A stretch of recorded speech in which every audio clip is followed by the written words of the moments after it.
Hello all, this is Alexander Leas attending Full Sail University. I've got in front of you a Pseudo storyboard application here. It's a bank application. I've got portrait mode and landscape mode also. Just give you an overview here. You can see I've got practically every screen that could be included in this application. And I'm pretty much both exactly the same, except for some different features that are available with the landscape mode and the portrait mode. And I might jump back and forth between the two to kind of give you an overview of them. But for now, we're just going to mostly stick within the portrait mode. So we have here, obviously you're going to be presented, the user will be presented with a login screen which will have the user ID, password, and whatnot, and you've got your standard fields such as login and forgot credentials. Oh, and by the way, my target users for this application would be pretty much of all ages. Obviously you have to be of age to have a bank account, so I mean, I guess that would assume most likely the age of 16 or over, and then you also have to be able to have a device, which nowadays is a lot younger and younger, and I assume that will continue. So for now, the target age group is probably going to be 16 to about, we'll say 45, 50. It's probably pushing it for the users that would be using mobile banking anyways. So you have here your login screen. If we follow the login process here, we would go through, if you failed your login attempt, you have the option that you can go into and go to forgot credentials.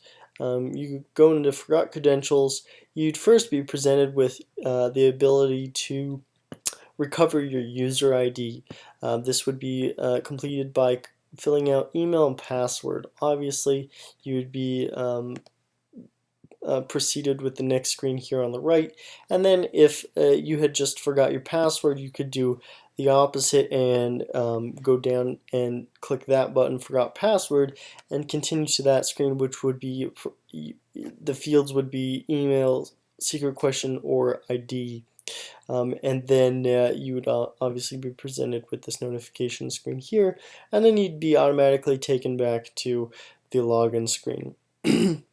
Initial screen would be here with just some general bank information such as your different accounts with the ability to scroll through them. All of these screens pretty much will be scrollable except the ones that have submit buttons at the bottom. This would show checking account information, savings account, recent activities such as withdrawals, transfers, or recent purchases. Swipeable menu from the left here, such as a user might expect, with the three lines at the top pretty much representing the standard swipeable left menu here. And then you've got all these different pathways you can take here with the storyboard. And if we were, say, to take the pay bill here, you could click on the pay bill. The user would be presented with this screen, or pay card with this screen, which are kind of the same genre here and use some similar functionalities. In this case, you would be able to see the amount that you have due for your bill, the total balance that you have for that bill, and then the amount you can type in here, obviously, and click fill in the fields, and then be presented with the submit button at the bottom. And in this case, you have the little calendar icon which you could click on, open up the calendar, and you would be able to specify the date that would be filled. Otherwise, it would just auto detect when the next amount is due, and it would post it on that date, on time for that date. And same goes for pay card here. You can click amount, type in the amount, click date. It would open up this little pop-up here, which you can see on this cutout, and you could enter in the date and whatnot. If the user was to be successful, you'd be brought back to the home screen. If the user was not successful, you'd be brought back to either the pay bill screen or the pay card screen, or you would actually just be notified here, and then you'd be brought back to that screen afterwards, whichever one you were in, pay bill or pay card. And then you could repeat this process once over again. If we were say to click deposit here, the user could go down, take a check image, choose the account they want it deposited to, enter amount, submit. You have notifications here on whether that process was completed or not. And then we obviously have the ability to go back into those fields if it wasn't completed. So pretty much any time here, you're going to have the ability to go back if something was unsuccessful, such as a transfer or a pay bill. Same goes with transfer. You've got transfer money from my accounts. You get to choose from to account number. And obviously to transfer to your own account, you would be able to type in your own account number, and this would let you designate the amount down here. Submitting would then present you with one of these two screens depending on whether it was successful or not. If it was successful, you'd be brought back to that initial home bank screen. If not, then you would be presented with the unfortunate transaction was not successful, and then be able to repeat the process.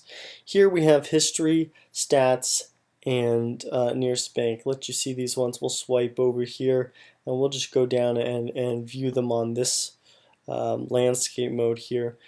So we have here for history, you could see on the other screen also it tells you what account you're in. It lets you choose which account you would like, and then it has swipeable menu here that lets you scroll through all your recent transactions or history, such as withdrawals, transfers. All that would be specified here in the order of the date, and then the amounts and whatnot that you currently have. In stats screen, you'd be presented with the stats, being able to choose your account, which one it is, and then obviously being told which account you're currently in. And then you'd be able to see graphs and whatnot of your spending, savings, and whatnot, any information that might be useful to you.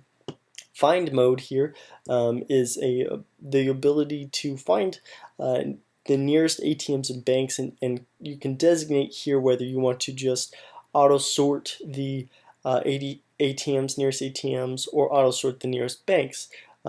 This swipeable menu on the left would let you scroll through all the nearest ATMs and banks. You can now press the ATM or bank button, and it will narrow your results to just specify bank or ATMs, all in nearest order to you. We have transfer screen, which it allows you again to make transfers, and deposit screens, and they all look fairly similar, slightly different layouts, pretty much the same as within the portrait mode. So that is my app here. This is the Saves Bank app. Lots of different functionality. Hope you enjoyed this video.